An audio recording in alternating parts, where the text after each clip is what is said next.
అంబేద్కర్ కోనసీమ జిల్లాలో AP CM Chandrababu Naidu బహిరంగ సభలో మాట్లాడుతున్నారు. లైవ్ ద్వారా చూద్దాం. మీరు ఈ విషయం గుర్తుపెట్టుకోవాల్సిన అవసరం ఉంది. నేను ఆ రోజు ఒక మాట చెప్పాను. ఆ రోజు నేను చెప్పింది ఏప్రిల్ నుంచే పింఛన్లు పెంచుతాను, పింఛను ఏప్రిల్ నుంచి ఇస్తానని మాట నిలబెట్టుకున్న ప్రభుత్వం ఎన్డీఏ ప్రభుత్వం.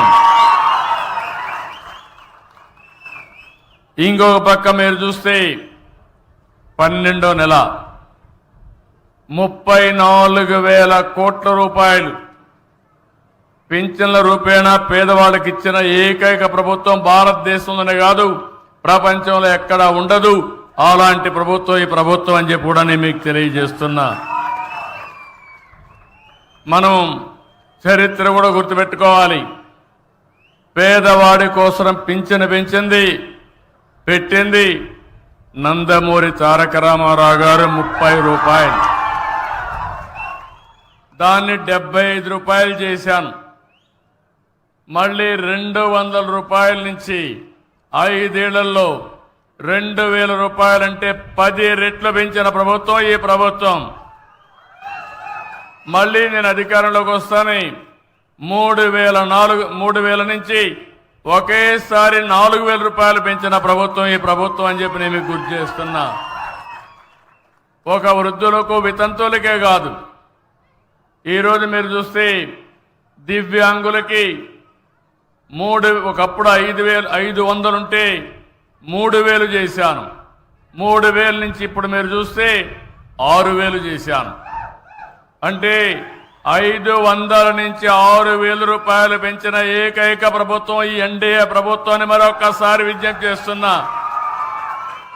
ఎవరన్నా డయాలిసిస్ వచ్చి కిడ్నీ ప్రాబ్లం ఉండి సమస్యలుంటే వాళ్ళకు 10,000 రూపాయలు ఇస్తున్నాం.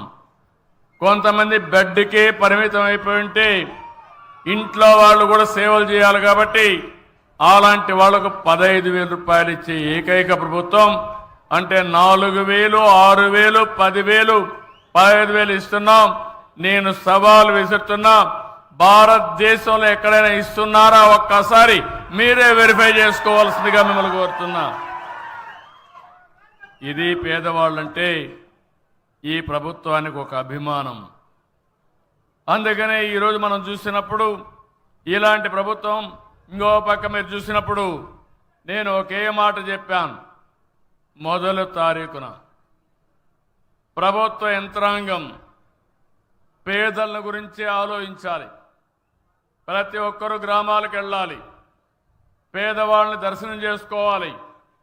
ప్రజాప్రతినిధులు, ఎమ్మెల్యేలు, ఎంపీలు, అక్కడ స్థానిక సంస్థల్లో ఉండే నాయకులు అందరూ కూడా మీ దగ్గరకు వచ్చి మీకు ఆ పింఛనిచ్చే కార్యక్రమంలో భాగస్వాములైతే మీ కష్టాలు నేరుగా అర్థమవుతాయి, కష్టాలు తీర్చే మనస్తత్వం వస్తుంది. అందుకనే ఈరోజు రాష్ట్రం అంతా కూడా తెల్లవారితో నిద్ర లేస్తానే 6 గంటలకే మీ దర్శనం మా ఆఫీసర్లు, మా నాయకులు తీసుకున్నారంటే అదేని మేము చూపించే చొరవని మరొక్కసారి మీ అందరికీ విజ్ఞప్తి చేస్తున్నా. భవిష్యత్తులో కూడా ఒకటే హామీ ఇస్తున్నాను.